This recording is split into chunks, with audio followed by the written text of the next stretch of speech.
আমি প্রকার বিশ্বাস, প্রভাষক, Dakshinbanga teachers training college, Patuakhali.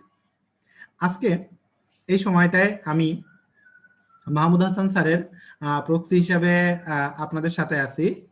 Mahmud Hasan sir ছিলেন বগুড়া টিচার্স ট্রেনিং কলেজের একজন প্রভাষক। ওনার ছেলে অসুস্থ থাকায় আজকে আমি আপনাদের সাথে আছি।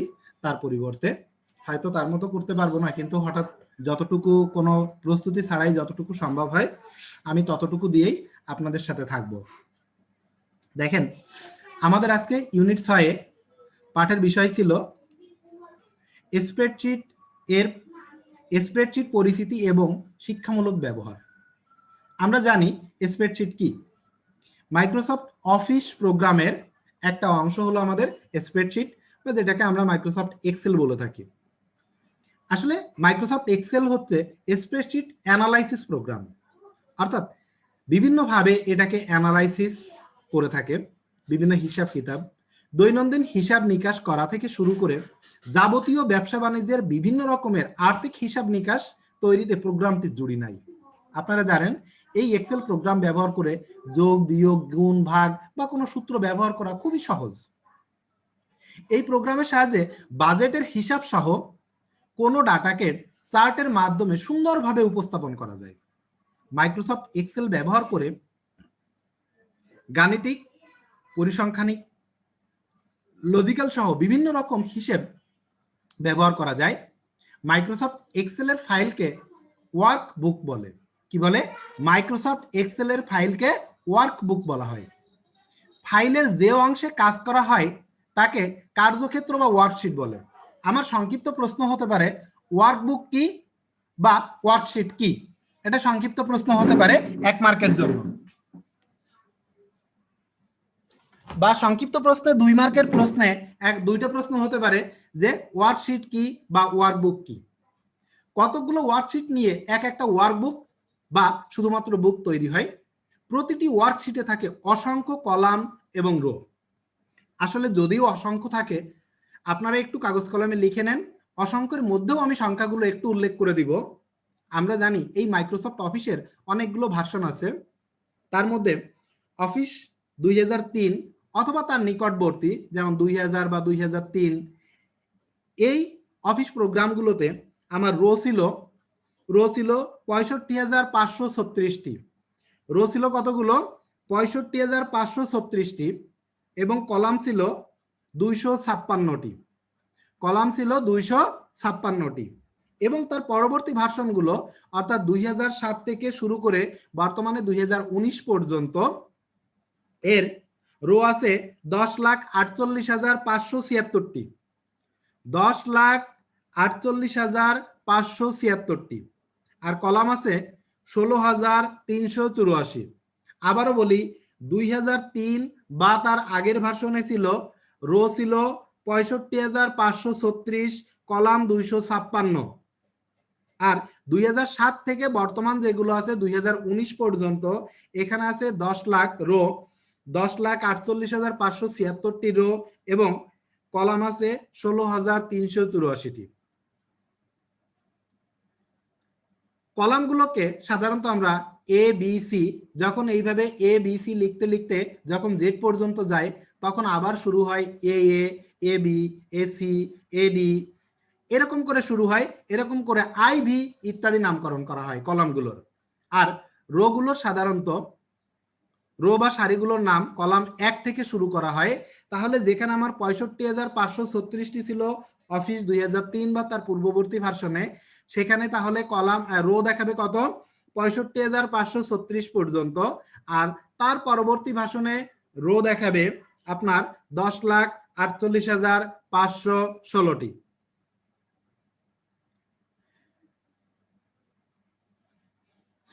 আর এই প্রত্যেকটা রো, অর্থাৎ একটা রো এবং একটা কলাম, এই দুইটা মিলে, অর্থাৎ এই দুইটা সমন্বয়ে তৈরি হয় একটি ঘর, যেটাকে আমরা বলি সেল। প্রতিটি কার্যক্ষেত্রে অসংখ্য সেল রয়েছে।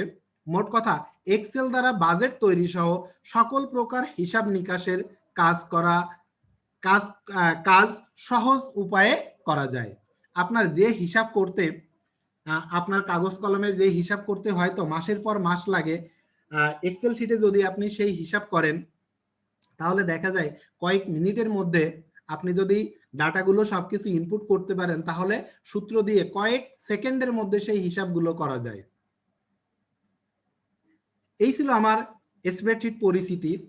এখন আমরা দেখব এই স্প্রেডশিটের অর্থাৎ মাইক্রোসফট এক্সেলের পরিচিতি এবং এর মৌলিক দক্ষতা, অনুশীলন, স্প্রেডশিট উপাত্ত সংযোজন অর্থাৎ কিভাবে উপাত্ত এটাকে সংযোজন করতে হয়। এখন আসি আমরা মাইক্রোসফট এক্সেল কি। এক্সেল শব্দের আবিধানিক অর্থ হচ্ছে শ্রেষ্ঠতর হওয়া। তাহলে এক্সেল শব্দের অর্থ কি? শ্রেষ্ঠতর হওয়া, মানে সব থেকে বড় হওয়া বা সব থেকে শ্রেষ্ঠ হওয়া। গুণ, কৃতিত্ব প্রভৃতি বিবেচনায় শ্রেষ্ঠতর বা উৎকৃষ্টতর হওয়া। বিশ্বখ্যাত মাইক্রোসফট কর্পোরেশন কর্তৃক তৈরি ও বাজারজাতকৃত এই প্রোগ্রামটি একসাথে অনেক সমস্যা সমাধানে অন্যান্য অনেক প্রোগ্রাম থেকে শ্রেষ্ঠতর। তাই এর নামকরণটা যথার্থই। উইন্ডোজ ভিত্তিক এই অ্যাপ্লিকেশন প্রোগ্রামটি সাহায্যে জটিল গাণিতিক পরিগণনা, তথ্য ব্যবস্থাপনা এবং তথ্যকে আকর্ষণীয় করে উপস্থাপনায় নিখুঁতভাবে চার্ট বা গ্রাফ তৈরি করা ইত্যাদি ছাড়াও আরও অনেক জটিল কাজকে সহজে সমাপন করে।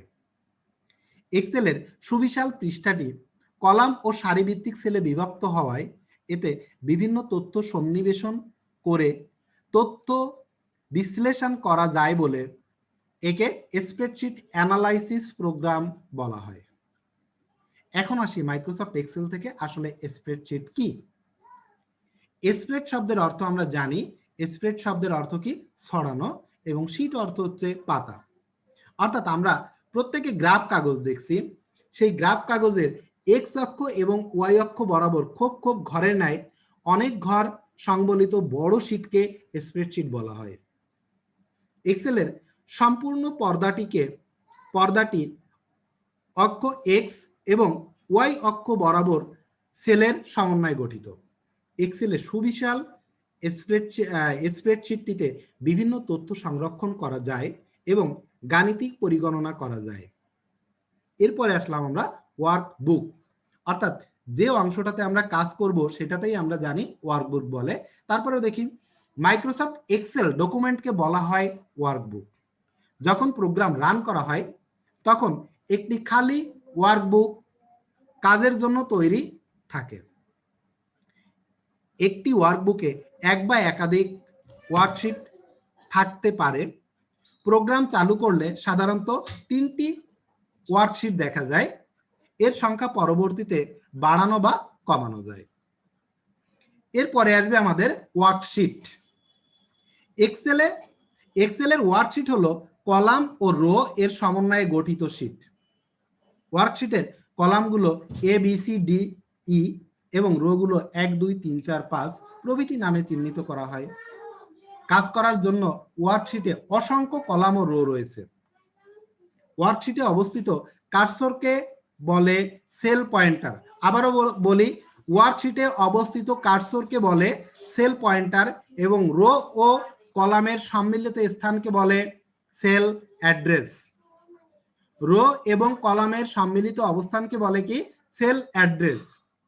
ওয়ার্কশিটে কোনো সেলে কোনো সূত্র প্রয়োগ করার পর উত্তর যদি সেল এরিয়ায় বেশি সংখ্যা হয়, অর্থাৎ আমার সেল যতটুকু এরিয়া আছে তার থেকে সংখ্যা যদি বা ফলাফলটা যদি আরো বেশি বড় হয় তাহলে সাধারণত আমাদের এটা ইরর দেখায়। এক মিনিট।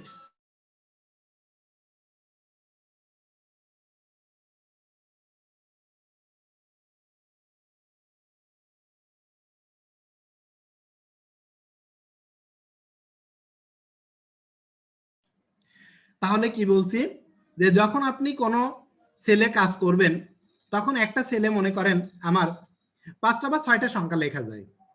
সেখানে যদি ফলাফলটা 10 12 বা 15 ডিজিটের চলে আসে তখন সেই ফলাফলটাকে কি দেখাবে? ইরর দেখাবে।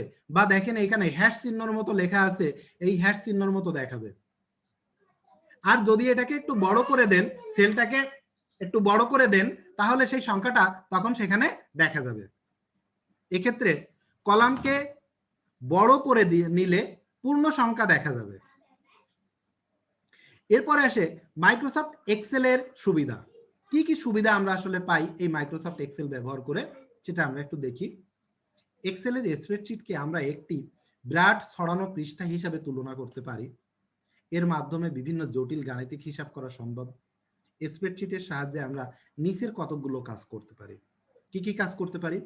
দৈনন্দিন হিসাব সংরক্ষণ ও বিশ্লেষণ করতে পারি, বার্ষিক প্রতিবেদন প্রণয়ন করতে পারি, বাজেট প্রস্তুত করা যায়, ব্যাংকিং ব্যবস্থা নিয়ন্ত্রণ করা যায়, উৎপাদন ব্যবস্থাপনা হিসাব রাখা যায়, আয়কর ও অন্যান্য হিসাব তৈরি করা যায়, বৈজ্ঞানিক হিসাব তৈরি করা যায়, বেতন নির্ধারণ করা যায়, নির্ধারণ বলতে বেতনের হিসাব করা যায়, মজুদ ব্যবস্থাপনার হিসাব করা যায়, সকল পরিসংখ্যানিক তথ্য এখানে উপস্থাপন করে ফলাফল নির্ণয় করা যায়, সকল আর্থিক অবস্থা বা আর্থিক ব্যবস্থাপনা এটাকে ব্যবহার করা যায়, তথ্য উপাত্তের সংরক্ষণ ও ব্যবস্থাপনা করা যায়, বিভিন্ন ধরনের চার্ট বা গ্রাফ তৈরিকরণে এক্সেল শিট ব্যবহার করা যায়। এরপরে আসি আমরা মাইক্রোসফট এক্সেল চালু করা। কিভাবে আমরা মাইক্রোসফট এক্সেল চালু করব? আমার মনে হয় এখানে এমন কেউ নাই যে আমাদের মাইক্রোসফট অর্থাৎ আমাদের কম্পিউটার ব্যবহার করতে পারে না বা মাইক্রোসফট অফিস প্রোগ্রাম বা এই এক্সেল প্রোগ্রাম কোনোদিন চালু করেননি, এরকম সংখ্যা খুব কমই আছে। ওকে, আমি এই যেটুকু পড়ালাম তার মধ্য থেকে একটুখানি আমি আপনাদের সাথে কথা বলবো। আমি স্ক্রিনটা অফ করে দেই, অফ করে একটুখানি কথা বলি আপনাদের সাথে।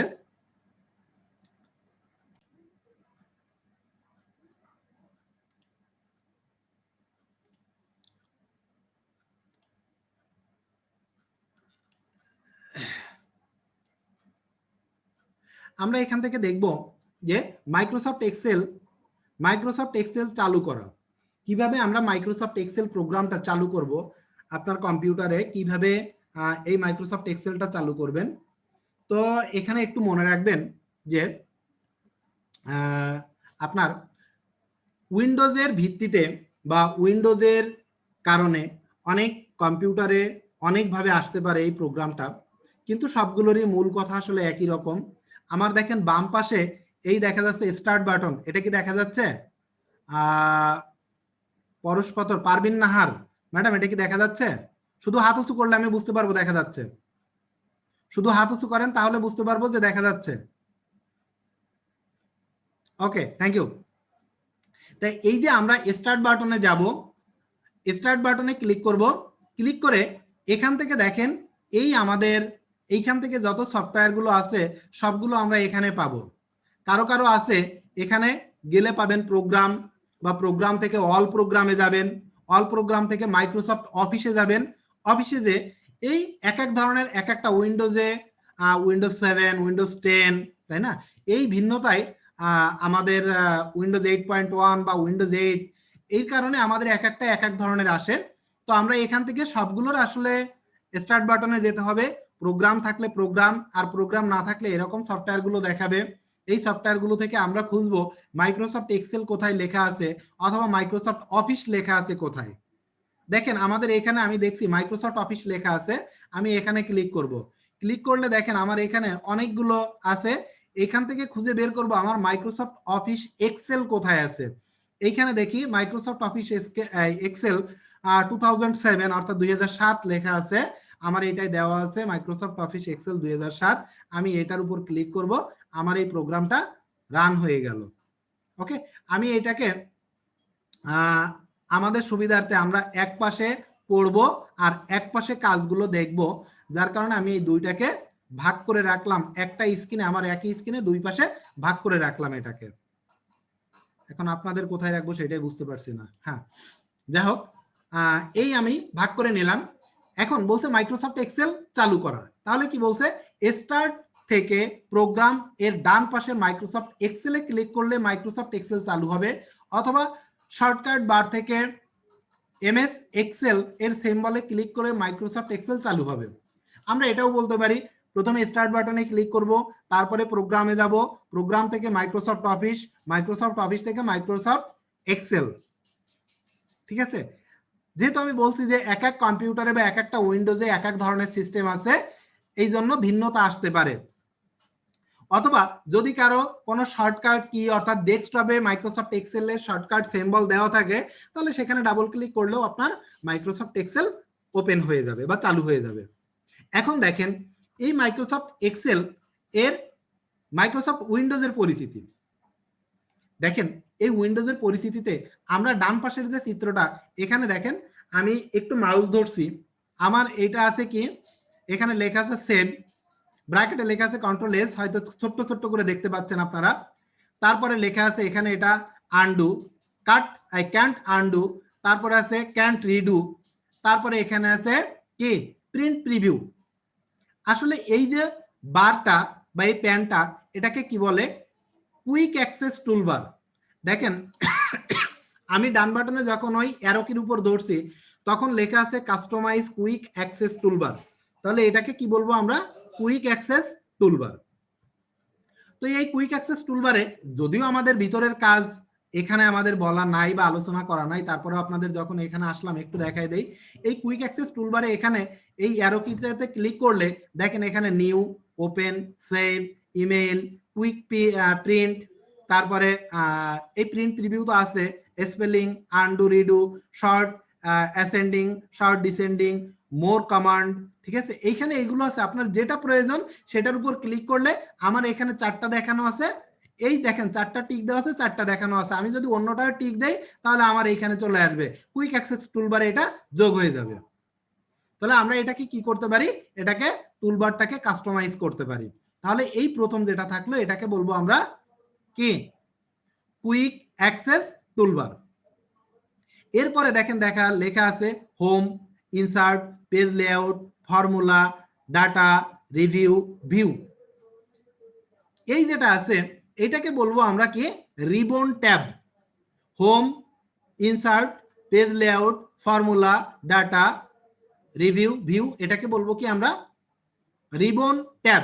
একটু সাথে সাথে লিখে নেবেন, এটাকে বলবো আমরা রিবন ট্যাব। এরপরে দেখেন এই যে ভিতরে কাট, কপি, পেস্ট এই যে আছে এইটাকে বলবো সরাসরি, এটাকে কি বলবো, রিবন।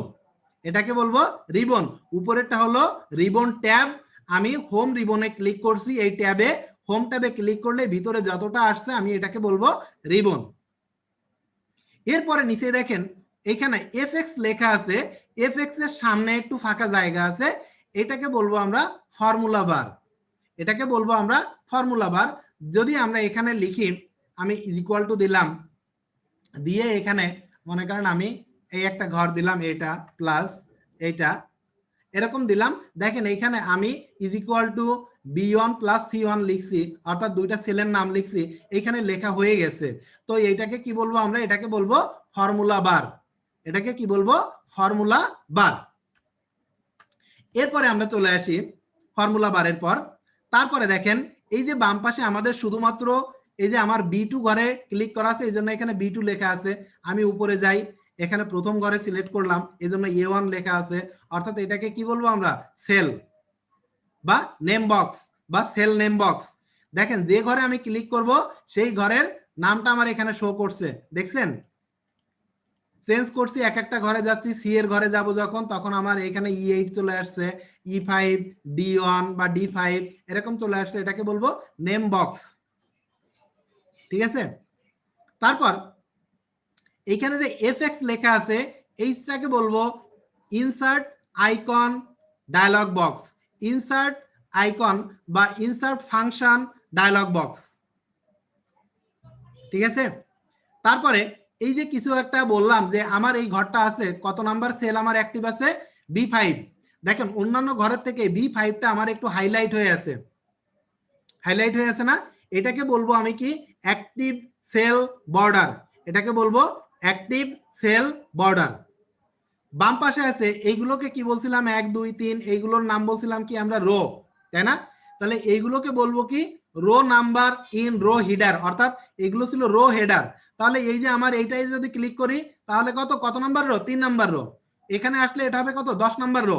তাহলে আমি এখানে এই রোটা দেখে বলতে পারবো এই হেডারটা মানে মাথাটা মেইন কোনটা, এই 19 নাম্বার হেডার। তাহলে এটাকে বলবো আমরা কি, rho number in row header. ঠিক এইরকম যদি আমার এ বি এই দুইটাকে বলি অথবা শুধুমাত্র এটাকে বলি তাহলে কি বলবো, এটা column letter in column header. Column letter, যেহেতু আমার ওইটা কলামটা ছিল আমার লেটারে, এই জন্য ওইটার নাম হয়েছে column letter in column header, আর বাম পাশেরটা যেহেতু সংখ্যাই ছিল এই জন্য row number in row header. Okay, আর এইখানে যতগুলো সিলেক্ট করব এইগুলোকে সবগুলোকেই বলবো, একটা একটাকে বলবো কি আমরা সেল, এটাকে বলবো কি সেল। বাম পাশে লেখা আছে দেখেন এই নিচে শীট 1, এটাকে বলবো শীট ট্যাব। আমরা প্রথমেই আলোচনার সময় একটুখানি পড়ছিলাম যে আমার সাধারণত 3টা শীট অ্যাক্টিভ থাকে, তাহলে শীট 1 আছে, শীট 2 আছে, শীট 3 আছে, এরপরে একটা ছোট্ট একটা ঘর আছে ইনসার্ট ওয়ার্কশিট। অর্থাৎ যদি আপনার আরো শীট লাগে, ওয়ার্কশিট লাগে, তখন এটাকে আপনি ক্লিক করতে পারেন। দেখেন আমি ক্লিক করলে এখানে কত শীট 4 চলে আসছে না? এটাকে আবার আমি এখানে ডান বাটনে ক্লিক করে এটাকে আমি ডিলিটও করতে পারি। আবার এখানে ডান বাটন ডাবল ক্লিক করে আমি কি করতে পারি, এটা রিনেমও করতে পারি। যেমন B.ED লিখলাম, দেখেন আমার এটা বিএড হয়ে গেছে, তাই না? আমি ডাবল ক্লিক করলে আমার রিনেমের অপশন চলে আসছে, আমি রিনেমও করে নিতে পারি। আপনার সুবিধার জন্য এখানে হিসাব রাখার জন্য আপনি কোন ঘরে বা কোন শীটে কোন কাজ করছেন সেটার জন্য আপনি এটাকে রিনেম করে রাখতে পারেন। ঠিক আছে, এরপরে সেল গেল। তারপরে এটাকে বলবো কি আমরা, এই যে নিচে যেটা আছে এটাকে বলবো আমরা স্ট্যাটাস বার। দেখেন এখানে রেডি লেখা আসছে, রেডি লেখা আছে, অর্থাৎ এটা আমার কাজের উপযোগী, এটাকে বলবো আমরা স্ট্যাটাস বার। ডান বাটনে দেখেন এইখানে একটা জুম লেখা আসছে, এখানে ক্লিক করলে জুম লেখা আসছে, অর্থাৎ এই শীটটাকে আমার ছোট বড় করে দেখাবে। জুম, জুমের কাজ কি আমাদের ছোট বড় করা না? এটাকে বলবো আমরা কি জুম স্লাইডার, এটাকে বলবো আমরা জুম স্লাইডার। তো এই ছিল মোটামুটি আমার এক্সেল উইন্ডোর সাথে আমাদের পরিচিতি। এরপরে চলে যাব আমরা, দেখি কি আছে এরপরে আলোচ্য বিষয়। মাইক্রোসফট এক্সেল বন্ধ করা, মাইক্রোসফট এক্সেল বন্ধ করা। এখন ওপেন তো করলাম একটা প্রোগ্রাম, বন্ধ করতে হবে না? কিভাবে বন্ধ করব? মাইক্রোসফট এক্সেল বন্ধ করা অর্থাৎ কোনো কাজ করার পর প্রোগ্রাম থেকে বের হতে চাইলে কি করব, ফাইল মেনুতে যাব। কোন জায়গায়? এইটা হচ্ছে ফাইল মেনু, এইখানে যাব, বা অফিস মেনু। এই ফাইল মেনু থেকে এইখানে ক্লোজে আমরা ক্লিক করব, বা এই এক্সিট এক্সেলে আমরা ক্লিক করব। করলাম, করলে আমার কি আসছে, একটা লেখা আসছে, ডান দিকে একটা ক্রস বাটন আসছে, এবং নিম্নে ওই দেখেন দেওয়া আছে সেভ, ডোন্ট সেভ, ক্যান্সেল, এই কথাগুলো লেখা আছে। আমাদের ঠিক এরকমই একটা ডায়লগ বক্স আসছে, অর্থাৎ আপনি যদি এই শীটটা সেভ করতে চান তাহলে এই কথাটা লেখা আসবে, do you want to change you made to book to, অর্থাৎ আপনি এটাকে সেভ করতে চান কি না। যদি চান তাহলে ইয়েস, আর যদি সেভ করতে না চান তাহলে ডোন্ট সেভ অথবা নো। ঠিক আছে, আর যদি এটাকে ক্যান্সেল করতে চান, যে ভুল করে আমার এটা চলে আসছে, তাহলে আপনি ক্যান্সেলে চাপ দেন, কোনো কিছুই আসবে না, এটা ক্যান্সেল হয়ে যাবে, আপনার শীটটা ওইভাবেই অ্যাক্টিভ থাকবে। এখন আমি এই ফাইলটাকে সেভ করতে চাই, সেভ করতে চাইলে আমি কি করব, ইয়েসে ক্লিক করব। ইয়েসে ক্লিক করলে আমার একটা ডায়লগ বক্স আসছে, যেখানে লেখা আসছে যে book2.xls। এখন আপনি কি এই book2 নামে করতে চান ফাইল সেভ, অথবা আপনি যে কাজটা করছেন সেটা করতে চান। যেমন আমার এখানে আছে পারভিন নাহার, আমি পারভিন নাহারের নামে এটা সেভ করি, PERVIN, পারভিন NAHAR, এই পারভিন নাহার আমি লিখলাম।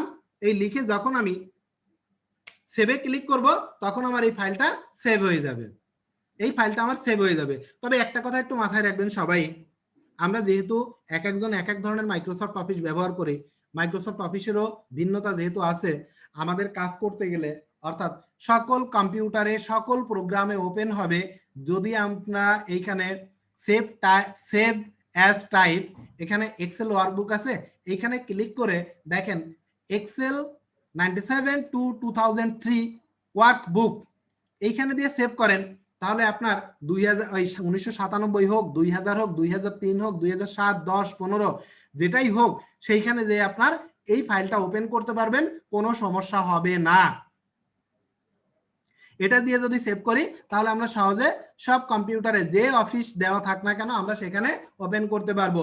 দিয়ে আমি এখানে সেভ দিব, আমার এটা সেভ হয়ে গেল এবং এটা ফাইলটাও চলে গেল। ঠিক আছে, তাহলে আমি এই একই সাথে দেখলাম ফাইল সেভ বা সংরক্ষণ করার উপায়টাও আমরা দেখলাম।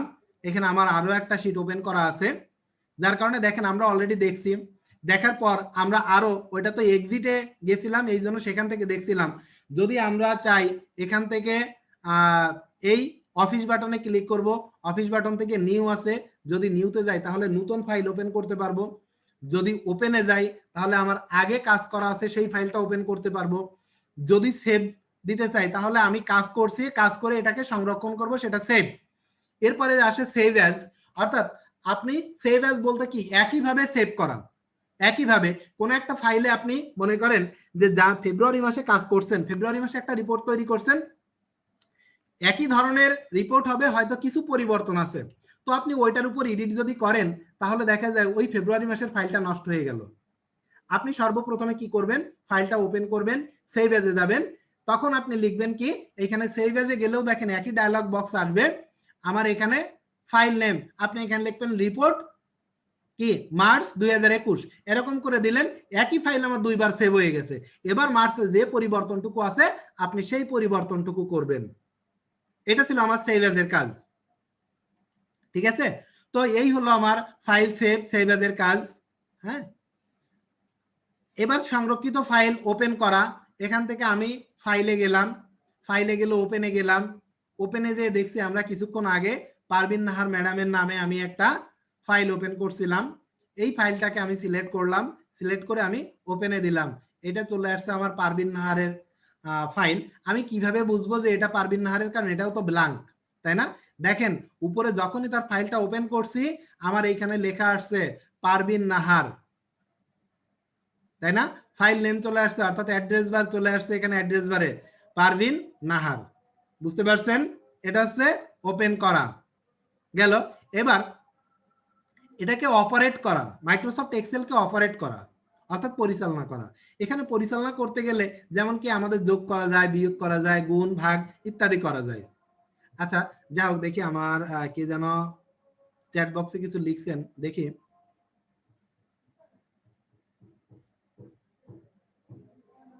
আচ্ছা আমরা ইউটিউবে অবশ্যই দিয়ে দিব, কিন্তু আমাদের একটু সময় দিতে হবে। আমরা যদি ইউটিউবে দিয়ে দিই তাহলে আপনারা কেউ ক্লাস করবেন না এখানে, যার কারণে আমরা ইউটিউবে দিচ্ছি না। আমরা ইউটিউবে দিয়ে দিব, পরবর্তীতে অবশ্যই আপনারা পেয়ে যাবেন। যেহেতু এপ্রিল মাসের প্রথম সপ্তাহে আমাদের ক্লাস শেষ, আমাদের ক্লাস শেষ হওয়ার সাথে সাথে হয়তো 4-5 দিনের মধ্যে সব ক্লাসই আপনারা পেয়ে যাবেন। ওকে, তো আমাদের এখানে মাইক্রোসফট এক্সেল অপারেট বা পরিচালনা করা, আমার এখানে আসছি আমরা, এই মাইক্রোসফট এক্সেল ডেটা নিয়ে কাজ করতে হয়। যেমন এখানে করি আমরা যোগ করি, বিয়োগ করি, গুণ করি, ভাগ করি ইত্যাদি ছাড়াও একটি ডেটার সাথে আরেকটি ডেটার তুলনা করা, যুক্তিগত সিদ্ধান্ত গ্রহণ করতে বিভিন্ন চিহ্ন বা ক্যারেক্টার ব্যবহৃত হয়। এসব চিহ্ন বা ক্যারেক্টারকে অপারেটর বলা হয়। মাইক্রোসফট এক্সেলের কয়েকটি অপারেটর ব্যবহার করা হয়, সেই অপারেটরগুলোকে আমরা বলি গাণিতিক operator, relation operator, logical operator. এই তাহলে আমরা প্রথম দেখি গাণিতিক অপারেটর। গাণিতিক অপারেটর কি?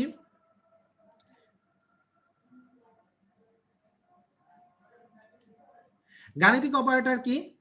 গাণিতিক কাজ করার জন্য ব্যবহৃত এ অপারেটরকে নিউমেরিক অপারেটর হিসাবে অভিহিত করা হয়, অর্থাৎ সংখ্যা। গাণিতিক পরিগণনা করা এবং করা যায় এ অপারেটরগুলোর সাহায্যে, যেমন এগুলো যোগ করা যায়, বিয়োগ করা যায়, গুণ করা যায়, ভাগ করা যায় ইত্যাদি। নিচে অ্যারিথমেটিক অপারেটরগুলোর তালিকা ও কাজ তুলে ধরা হলো। তাহলে দেখেন আমি এখানে চিহ্নগুলো আমরা তুলে ধরছি এবং তার কাজ দেখাইছি। অপারেটরে প্রথমে দেখছি আমরা এখানে চিহ্ন আছে কি, যোগ চিহ্ন আছে, তাই না? কাজ কি, যোগ করার কাজে এটা ব্যবহৃত হয়। তারপরে কি আছে, বিয়োগ চিহ্ন, এটা বিয়োগ করার কাজে ব্যবহৃত হয়। দেখেন এটা স্ল্যাশ চিহ্ন, বা এটাকে আমার কিবোর্ডে যদি আপনারা দেখেন এটাকে ভাগ চিহ্ন বলে, এটা ভাগ করার কাজে ব্যবহার করা হয়। শুধুমাত্র ইনটু বা গুণ চিহ্ন, শুধু একটা স্টার চিহ্ন দেওয়া আছে ডান পাশে, ভাগের পাশেই বলা আছে, এটাকে গুণন করার কাজে ব্যবহার করা, অর্থাৎ গুণ করার কাজে ব্যবহার করা হয়। তারপরে একটা উপরের দিকে অ্যারো চিহ্ন দেওয়া আছে, এটাকে সূচক চিহ্ন বলা হয়, অর্থাৎ সূচক চিহ্ন এটাকে এক্সপোনেনশিয়াল বা সংখ্যার উপর পাওয়ারের কাজে ব্যবহার করা হয়। অর্থাৎ ক্যালকুলেটরে আছে, আপনারা যখন 2 পাওয়ার অথবা 3 পাওয়ার করেন, 4 পাওয়ার 5 মানে পাওয়ার 5 করেন তখন বা স্কোয়ার করেন তখন দেখেন ক্যালকুলেটরে এই চিহ্নটা আমরা ব্যবহার করি, তাই না? এই পাওয়ার কাজে ব্যবহার করা হয়।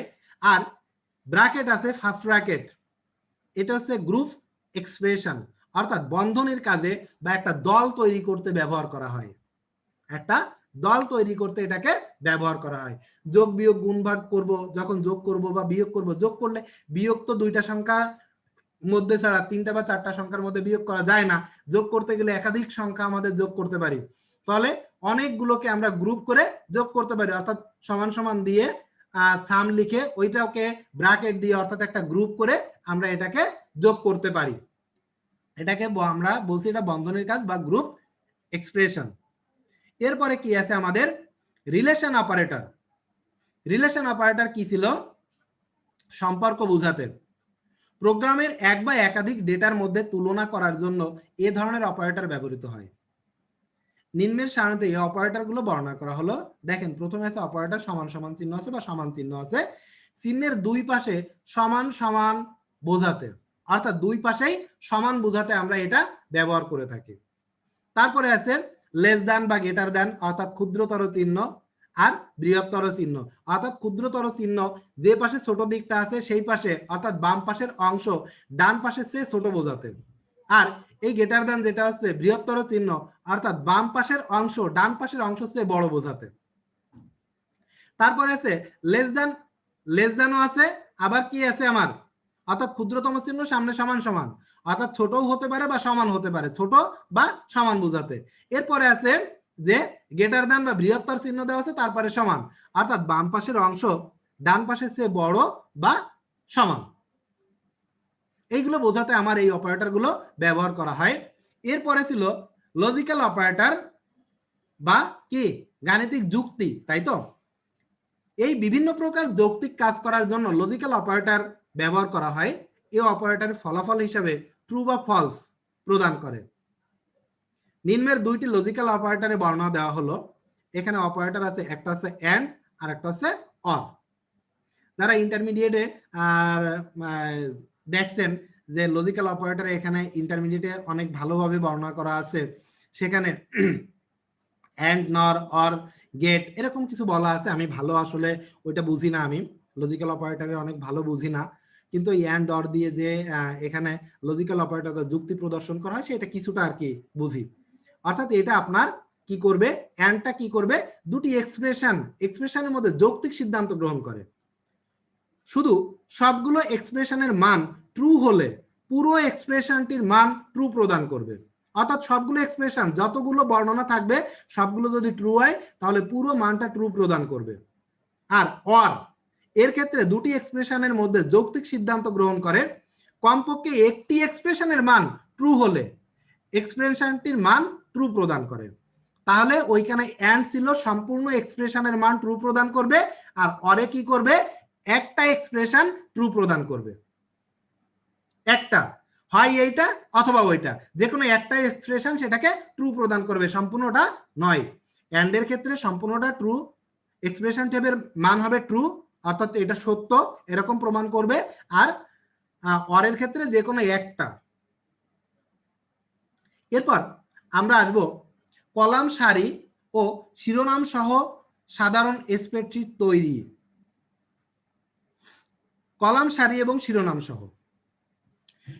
সহ সাধারণত স্প্রেডশিট তৈরি। কিভাবে শিরোনাম সহ আমরা কি করব, আমরা এক্সেল শিট কি করব, প্রথমে সাধারণত স্প্রেডশিট শিরোনাম সহ তৈরি করতে মাইক্রোসফট এক্সেল প্রোগ্রামটি ওপেন করতে হবে। এবার কোথায় যাব আমরা, ফাইলে মেনু হতে সেভ অপশনে ক্লিক করে প্রাপ্ত উইন্ডোতে ফাইল নেম এ উপযুক্ত নাম দিয়ে সেভিং লোকেশন নির্ধারণ করে সেভ বাটনে ক্লিক করব। এভাবে শিরোনাম সহ সাধারণত স্প্রেডশিট তৈরি করা যাবে। আমরা দেখি যদি আমরা শিরোনাম সহ কখনো সেভ না করি তাহলে কি আসে, আমরা একটু দেখি। আমাদের বুক 1, বুক 2, বুক 3, বুক 4 এরকম লেখা আসে। এখন শিরোনাম বলতে আপনি ফাইলটার নাম দিবেন কি, সেই বলতে শিরোনাম সহ যদি তৈরি করতে হয় তাহলে কোথায় যাব, আমরা ফাইলে যাব, ফাইলে যেয়ে কোথায় যাব, ফাইল মেনু থেকে সেভ অপশনে যাব। সেভ কোথায় আছে আমাদের, সেভে যাব। সেভে দিয়ে কি করব, প্রথমে ফাইল নেম দিব। আমি এখানে দিলাম ডিটিটিসি, সরি ডিটিটিসি দিলাম। তাহলে আমার কিন্তু একটা ফাইল নেম চলে আসলো। ফাইল নেম দিয়ে যদি আমি এটাকে সেভ করি, সেভে ক্লিক করি, তাহলে দেখেন এইখানে আমার যে নামটা চলে আসছে, অর্থাৎ শিরোনাম সহ চলে আসে কি ডিটিটিসি, ফাইল নেম সহ আমার চলে আসছে। এই চিত্রটাই আমার নিচে এখানে দেওয়া আছে। এরপরে যাব রো সিলেক্ট করা। আমরা কোনটাকে রো বলছিলাম, কোনটাকে কলাম বলছিলাম, নিশ্চয়ই মনে আছে। 1 2 3 এগুলো দ্বারা আমরা রোকে নির্দেশ করি, আর এবিসি দ্বারা এগুলোকে কি আমরা কলাম নির্দেশ করি। তাহলে কিভাবে আমরা একটা রো সিলেক্ট করব, অর্থাৎ এই রোর উপর মাউস পয়েন্টার যখন আসবে, দেখেন আমার প্লাস চিহ্ন আছে, ভিতরে থাকলে এরকম প্লাস, আর এই ঠিক দাগের উপর আসলে প্লাসটা একটু পরিবর্তন হয়ে গেল, বাম পাশে আসলে দেখেন একটা তীর চিহ্ন হয়ে গেল। তীর চিহ্ন যখন আসবে তখন আমরা ক্লিক করলে এটা আমাদের কি হয়ে যাচ্ছে, সিলেক্ট হয়ে গেল। এটা ছিল আমাদের রো সিলেক্ট করা। আপনাদের কাছ থেকে 1 মিনিট সময় নিচ্ছি আমি।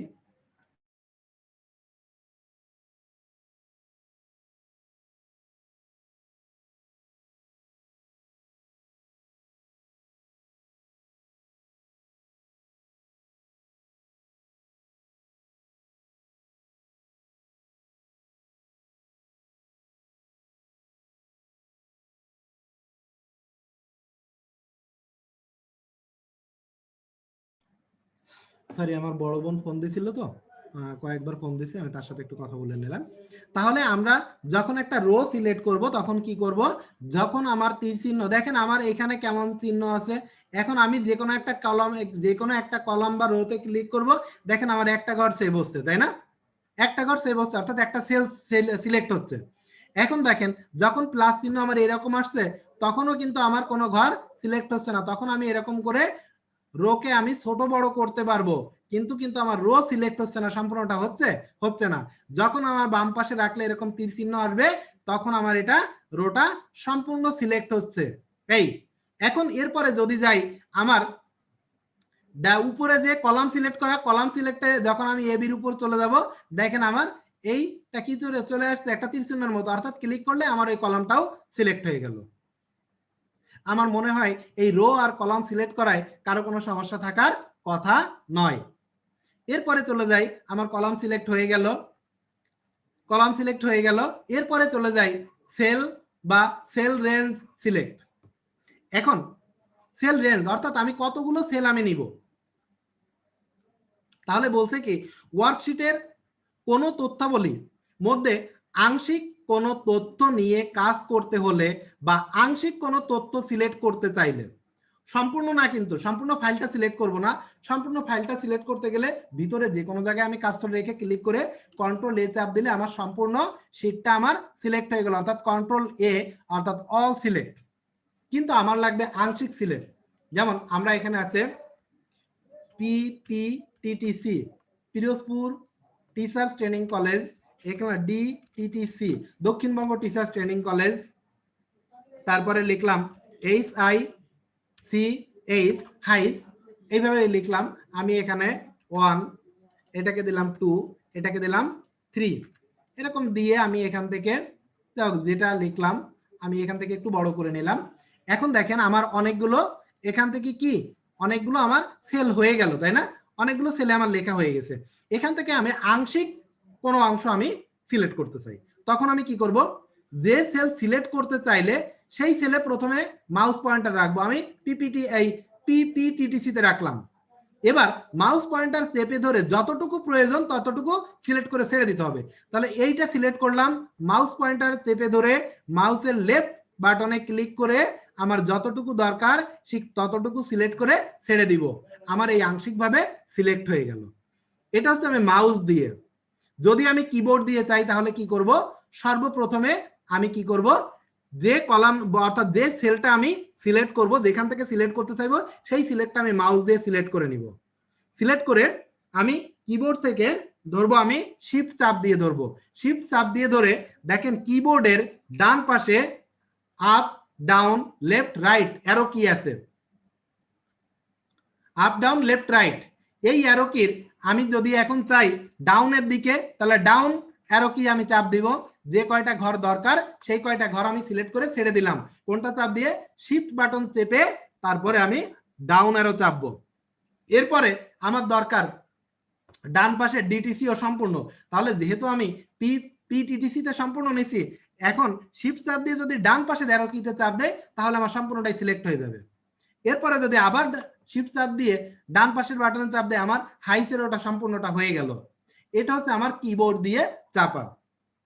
ঠিক আছে, এবার দেখেন এরপরে ছিল আমার এক বা একাধিক রো লুকানো বা হাইড করতে চাইলে কি করব? প্রথমে রো গুলোকে সিলেক্ট করব। যেটা আমি হাইড করতে চাই, দেখেন আমি এই কলেজের নামটা হাইড করতে চাই, সিলেক্ট করলাম। এরপর কোথায় যাব? কোথায় যাব বলতে পারবেন? কেউ বলতে পারবেন?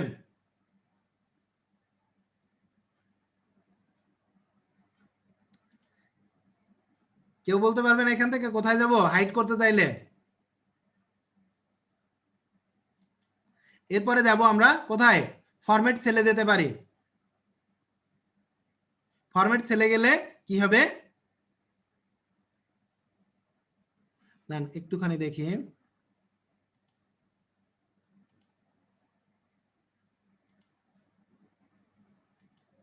এখানে হাইড অপশনটা তো এটাই নাই। হ্যাঁ, এখানে এটাই লকড আছে, আমি এটাকে হিডেন দিয়ে দিব, দিয়ে আমি ক্লিক করলেই আমার এটা হাইড হয়ে যাবে। যাই হোক আমি ওটা দেখালাম না। এই এরপরে ঠিক ওইখানে যে যখন আমরা টিক চিহ্নটা তুলে দিব তখন সেই ফরম্যাট থেকে সেটা আনহাইড হয়ে যাবে। অথবা আরো একটা করতে পারি, এখান থেকে যাব আমরা এখানে ফরম্যাটে যাব, অর্থাৎ হোম মেনুর ফরম্যাটে যাব। ফরম্যাটে যে এখানে হাইড রো, এই হাইড আর আনহাইড আছে, এই হাইড রোতে আমরা ক্লিক করব, এখান থেকেও হাইড হয়ে যাবে। আর যখন আপনার হাইড হয়ে যাবে, হাইড হয়ে গেলে তখন এইটাখানে আনহাইড আসবে, এই আনহাইডে ক্লিক করলেও আমরা হাইড অথবা আনহাইড করতে পারবো। ঠিক আছে, এই এরপরে চলে আসি আমরা, হাইড আনহাইড চলে গেল। এরপর ইনসার্ট সেল, আমরা কিভাবে একটা সেল এখানে আনবো, আমরা একটা সেল কিভাবে আনবো বা সেল সংযোজন কিভাবে করব। এখন বলছে কি যে মাউস পয়েন্টার লেখাকে সেলে রাখতে হবে। মাউস পয়েন্টার লেখাকে সেলে এখানে রাখলাম, এখানে সেলে রাখবো। রাখার পর কি করতে হবে? হোম রিবনের ইনসার্ট মেনুর সেল অপশনে যাব। ইনসার্ট মেনুর কোথায় যাব আমরা? ইনসার্ট মেনু আছে, এখানে যাব কোথায়? ইনসার্ট কোথায়? সেল অপশনে যাব, ইনসার্ট সেল। দেখেন আসছে এখানে একটা ডায়লগ বক্স আসছে, প্রথমে আসছে শিফট সেল রাইট, অর্থাৎ ডাইনে আমার সেলটাকে একটা বাড়াবে। শিফট সেল ডাউন নিচেই, তারপরে ইন্টার রো নিচে একটা রো, আর ইন্টার কলাম একটা কলাম। এখন সম্পূর্ণটা একটা কলাম আর সম্পূর্ণ একটা রো, আমরা এখানে যেটা বাড়াতে চাই সেটাই ক্লিক করে ওকে করব। দেখেন আমার এখানে একটা সেল বেড়ে গেছে, নিচের দিকে একটা চলে আসছে, দেখছেন? আগে তো ছিল সবগুলো সমান সমান, এখানে কি একটা ঘর বেশি হয়ে গেছে না? দেখছেন এই একটা অন্যগুলোর থেকে একটু নিচে নেমে চলে আসছে, দেখতে পাচ্ছেন? এই হলো আমার একটা সেল ইনসার্ট করা। এরপরে আসি আমরা